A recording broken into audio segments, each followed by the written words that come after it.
Hei alle sammen! Så i dag er det mandag, som vil si ny skjønnhetsvideo her på Timeout. Og dette er den første videoen jeg lager for kanalen, noe som er veldig spennende. Mitt navn er Cecilie, og kanalen min heter Glitter Girl C, hvor jeg hovedsakelig gjør sminketutorials, ofte inspirert av hvilke karakterer som Disney, Monster High, Minions, Cookie Monster, Powerpuff Girls og masse mer. Og av og til så gjør jeg også vanlige hverdagslooker, så hvis dere vil sjekke ut kanalen min, så skal jeg linke til den under. I dag skal jeg vise dere hvordan dere gjør denne mer glamorøse heksesminken, siden Halloween er rett rundt hjørnet, og jeg tenker kanskje den kunne være til inspirasjon eller hjelp til noen av dere som kanskje har tenkt å være heks til Halloween. Så i stedet for å gå for en sånn stor heksehatt, så tenkte jeg å bruke en sånn liten en med slør, sånn at det ser litt mer glamorous ut. Så håper jeg dere liker tutorialen, og la oss sette i gang. Så da skal jeg ta på meg foundation, og jeg skal bruke den her fra Inglot. Det er ISM Cream Foundation i nummer 39. Først så påfører jeg med fingrene utover det ene kinnet og på haka. Så skal jeg presse inn det med denne Sigma F80 Flat Kabuki-kosten. Det er yndlingskosten min når det kommer til å påføre foundation, men jeg liker også å bruke Beauty Blender. Så dette er en veldig myk foundation, den er ikke sticky i det hele tatt. Den har sånn medium dekkeevne, og jeg føler den passer veldig bra på min tørre hud. Legger ikke seg noe tørt rundt nesa eller noe, så da sier jeg yay til det. Nå skal jeg bruke MAC sin concealer i NW20. Legger den først i en trekant under øyet.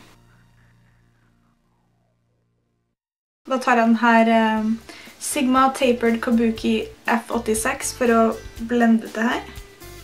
Ups.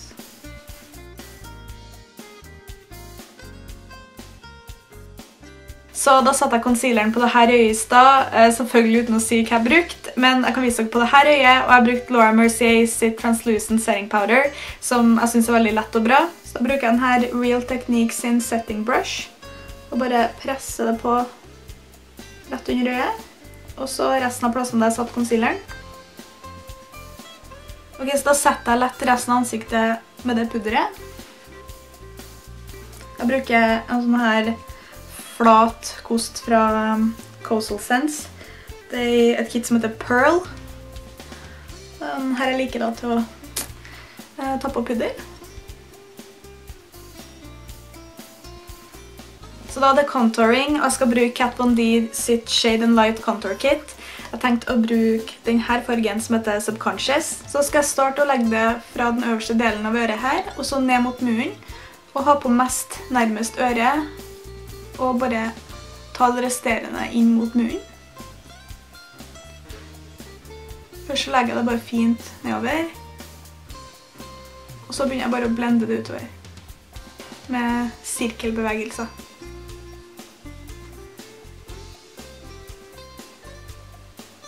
Så tar jeg litt på siden av panna.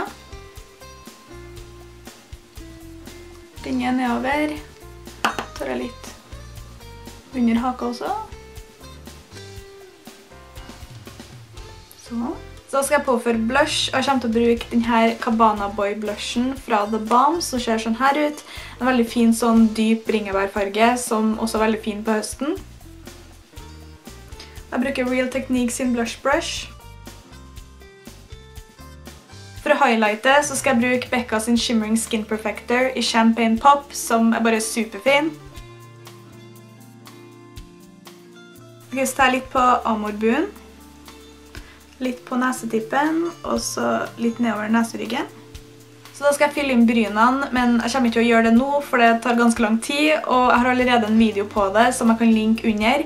Eneste forskjellen som jeg gjør der, er at jeg bruker Anastasia sine produkter, men nå har jeg byttet om til Urban Decay sine. Jeg bruker brow beaterne til Urban Decay. Den ene er i taupe, og den andre er i neutral brown. Jeg bruker taupe innerst, og så neutral brown som mørkest ytterst.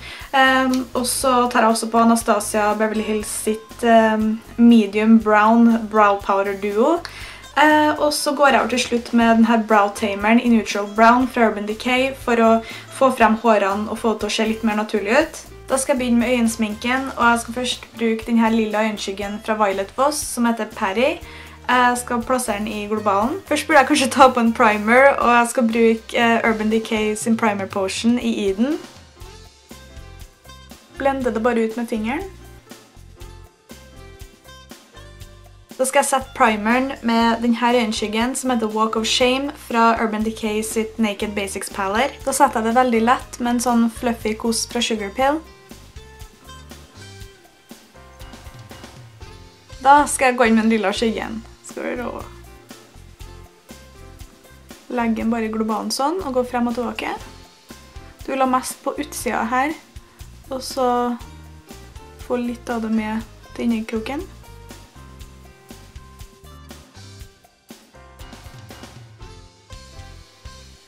Jeg går også litt i sirkelbevegelser, sånn at jeg blender det litt ekstra ut.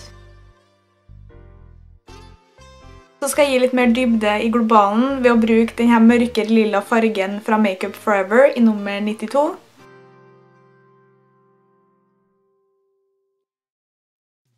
Så går jeg tilbake med den store kosten og blender ut det her.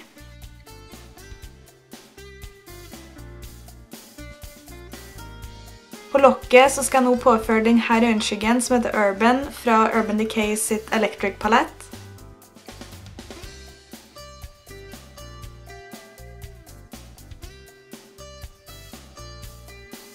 Jeg legger den også i globalen, fordi jeg føler dette er den perfekte lilla heksefargen, så jeg må ha den litt overalt.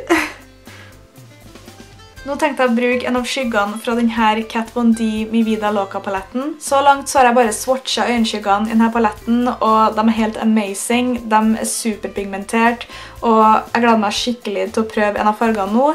Jeg skal bruke denne mørkegrønne som heter Lemmy, og jeg skal bruke den under øyet langs vipekanten.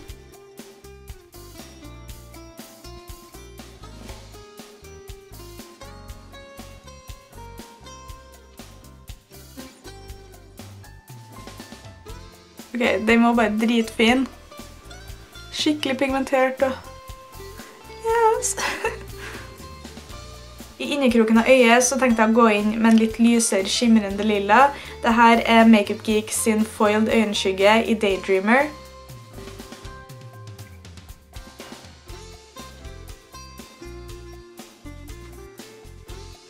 Da skal jeg gjøre en winged out liner ved bruk av L'Oreal sin Superliner i Extra Black Gloss, og dette er yndlingslineren min, så jeg må jo bruke den.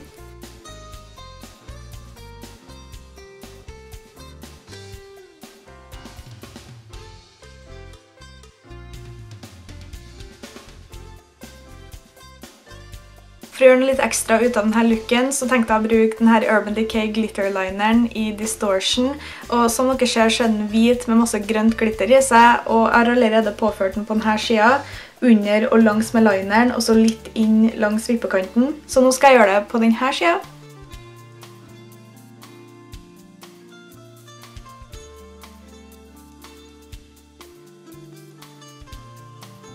På våtkanten skal jeg bruke denne Urban Decay 24/7 Glide On Eye Pencil i Perversion. Mascaraen jeg har tenkt å bruke er Lash Sensational fra Maybelline. Jeg synes bare at denne separerer vippene veldig fint, uten at det blir noe klumper eller noe.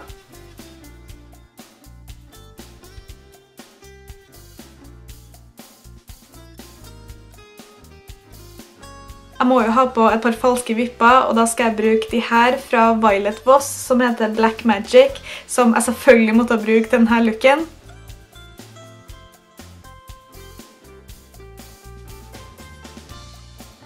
Da er innsminken ferdig, og den ser sånn her ut.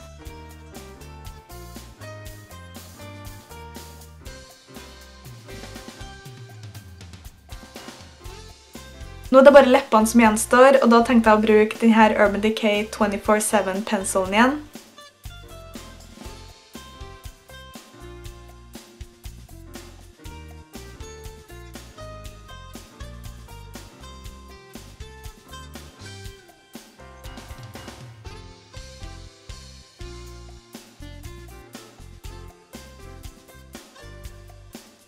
Så her er den ferdige looken med heksehatten. Jeg håper dere likte den. Og så vil jeg skrive ned alle produktene som jeg har brukt i denne videoen ned i infoboksen. Jeg håper dere får en fin oktober videre og en fantastisk Halloween-feiring, og så ses vi snart. Ha det bra!